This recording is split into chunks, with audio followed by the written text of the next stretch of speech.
Hey guys, this is Charles from worshipguitarskills.com, and today I've got some awesome guitar parts for you, specifically rhythm parts as well as some melodic lead parts. Let's get right to the track that I composed for you with these parts, and afterwards we'll go ahead and break them down.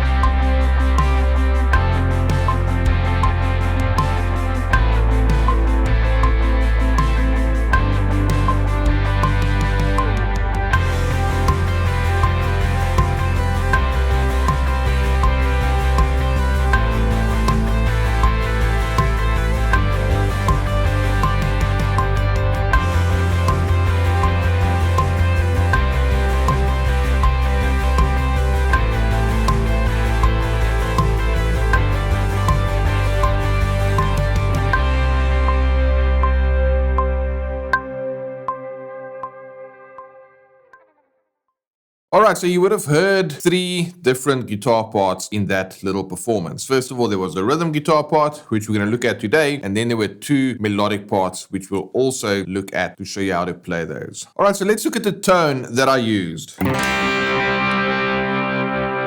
It's not too overdriven. Kind of an edge of breakup kind of tone, with some tremolo and of course some delay. Now the part is very simple. There's three specific things that I'd like to show you. First of all, I want to show you the chord shapes that I'm using. Secondly, I want to show you the actual rhythm that I'm playing. And then thirdly and finally, I want to show you the way in which I'm striking the chords in order to get some variation there. So let's look at the first thing right now, which would be the chord progression. It's a 1-4-6-5 for the first part of the progression, and then the second part is a 4-1-6-5. That's simply natural numbers, meaning 1-4-6-5 is C, F, A minor, and G.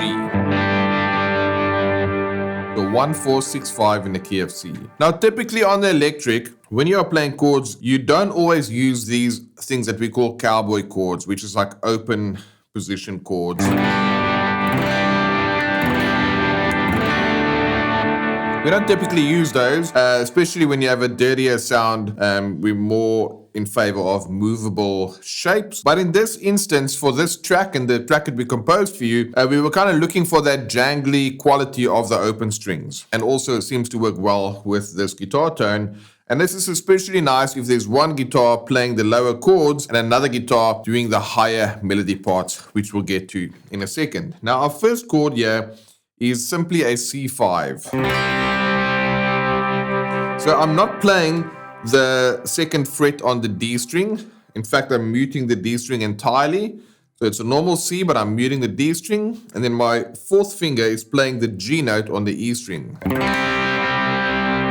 So that gives me a nice, strong C5 sounding chord. Then my second chord, I played what's known as, it's like an F sus2 over C. So it's simply my third finger on fret 3 of the A, my fourth finger fret 3 on the D, the open G, and then my first finger is barring the first frets on the B and E strings.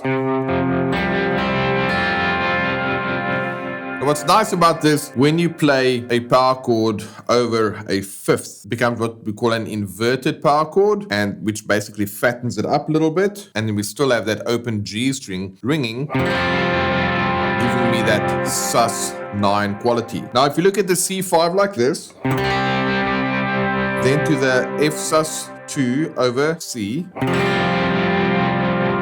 it sounds nice to have that G note to keep that ringing. Then for A, I simply played an A power chord like this, but I also barred with my fourth finger frets 5 on the E and B strings, and then I'm barring frets 2 on the G and D strings with my first finger, and then playing the open A string. And then final chord was a G5, pretty much the same as the C5, where I don't play the third, which would be on the second fret of the A string. I'm just muting that, and then I'm strumming the G5 like that. So this is what these 4 chords sound like together. C5, F sus2 over C, A5, and G5. So that's the first part of it. Those are the chords. In the chorus section of the track, we just swapped the 4 and the 1 chord. So then we'd start on F sus2 over C, going to C5, going to A5, and then going to G5. Right, now you have the chords down. Rhythmically, things were very simple. And you would hear when you listen to the track, the drum groove is kind of a syncopated groove. And so all I decided to do there was to play 1 and 2 and 3 and 4 and 1 and 2 and 3 and 4 and 1 and 2 and 3 and 4 and 1 and 2 and 3 and 4 and... All of those are played with downstrokes. So you're literally just playing 1 and 2 and 3 and 4 and 1 and 2 and 3 and 4 and... You're going to let those chords ring to create that nice bed, just to fatten up the sound a little bit and to give some harmonic context for those melodic parts that we are going to look at. Now, in terms of spicing things up a little bit with a simple rhythm like this, as you can see, the chords were very basic, the rhythm super basic, but we wanted a little bit of rhythmic interest and variety as I'm playing that.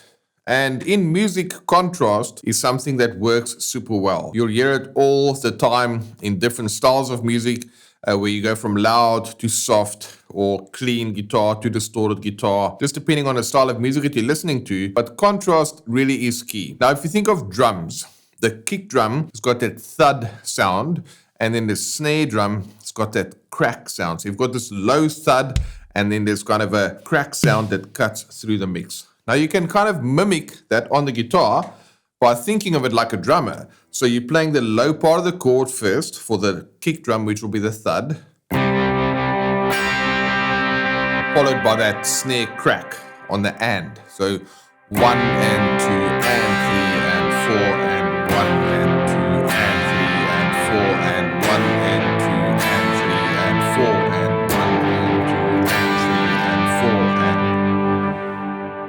When you play it like that, you're introducing a different layer without changing the chords and without changing the rhythm. The only tweak that you're making is for the first strike of the chord, you're focusing on the low strings, and then the second strike on the chords, you're playing the high strings. And then that gives you that nice variety as it relates to creating that bed for the rest of the band. Whether it's the vocals, singing, you're creating a nice harmony there, some interesting chord usage there with the sus2 chord, which sounds cool, the inverted power chords, and so forth.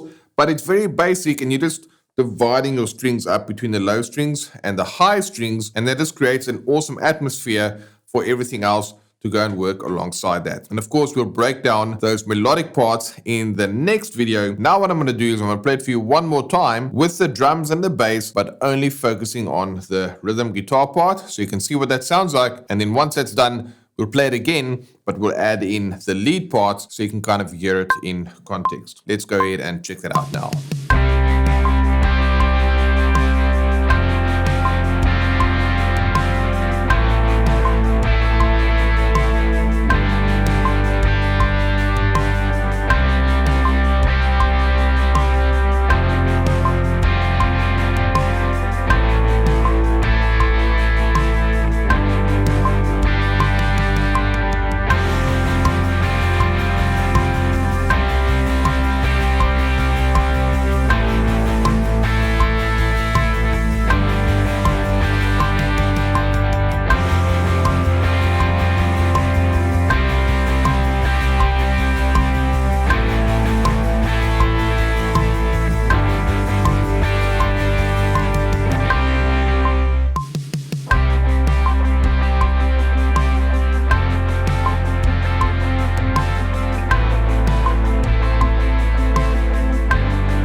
Alright, so there you have it. Very basic chords with a very basic rhythm, but it sounds pretty cool and it lays an awesome foundation for everything else that you can go ahead and add in that specific scenario. I hope you enjoyed this lesson. Make sure you subscribe to the channel.